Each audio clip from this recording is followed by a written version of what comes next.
Hello everyone, welcome to famous Culinary. இன்றைக்கி நான் உங்கள்கிட்ட ஷேர் பண்ண போகிற ரெசிபி பச்சை மோர் குழம்பு. இது நம்ம யூஸ்வலாக பண்ணுற மோர் குழம்பு மாதிரி இல்லாமல் இது வந்து ஒரு டிஃப்ரெண்ட்டான குழம்பு. ஒரு இன்ஸ்டண்ட்டாக ஒரு குவிக்காக ஒரு மோர் குழம்பு ரெடி பண்ணிடலாம். இது வந்து நம்ம அடுப்பில் வச்சு செய்ய போகிறதில்ல, வெறும் தாளிக்கிறது மட்டும்தான் நம்ம அடுப்பில் செய்ய போகிறோம். அதனால தான் இது வந்து பச்சை மோர் குழம்பு அப்படின்னு சொல்லி சொல்கிறாங்க. பச்சை மோர் குழம்பு எப்படி பண்ணுறதுன்னு பார்த்துடலாம். இந்த மோர் குழம்பு பண்ணுறதுக்கு நான் 1 டேபிள் ஸ்பூன் துவரம்பருப்பு எடுத்திருக்கேன், 1/2 டீஸ்பூன் வெந்தயம், ஒரு சின்ன பெருங்காய கட்டி இல்லைனா நீங்கள் பெருங்காயத்தூள் கூட யூஸ் பண்ணிக்கலாம், 1/2 டீஸ்பூன் சீரகம், 2 பச்சை மிளகாய், 2 டேபிள் ஸ்பூன் துருவின தேங்காய் எடுத்துக்கலாம்.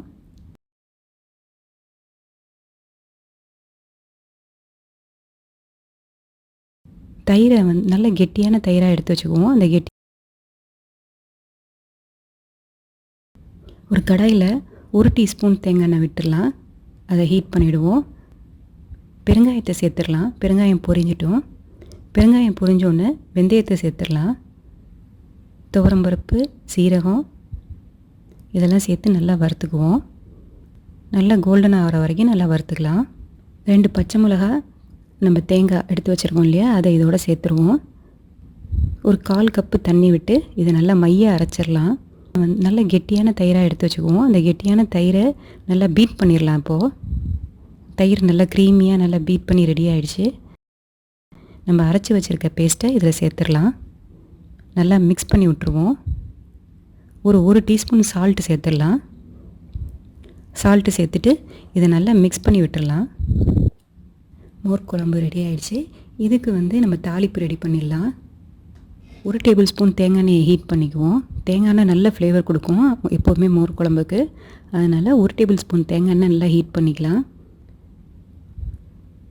1 டீஸ்பூன் கடுகு, 1/2 டீஸ்பூன் உளுந்து. கடுகு நல்லா பொரியணும்.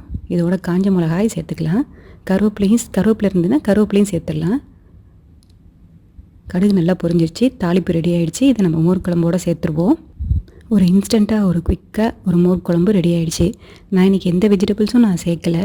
நீங்கள் வேணால் வெண்டைக்காய் அந்த மாதிரி ஏதாவது ஒரு வெஜிடபிள்ஸ் வேணால் இது இந்த தாளிக்கிற நேரத்தில் அதையும் சேர்த்து நல்லா வறுத்துட்டு நீங்கள் மோர் குழம்புல சேர்த்துடலாம். பச்சை மோர் குழம்பு ரெடி ஆகிடுச்சு. ட்ரை பண்ணி பாருங்கள். இது ரொம்ப டேஸ்டியாக இருக்கும். யூஷுவல் மோர் குழம்பு இல்லாமல் இது கொஞ்சம் டிஃப்ரெண்ட்டான மோர் குழம்பு நல்லாயிருக்கும். ட்ரை பண்ணி பார்த்துட்டு எப்படி இருந்ததுன்னு உங்களோட ஃபீட்பேக் எனக்கு சொல்லுங்கள். தேங்க்யூ.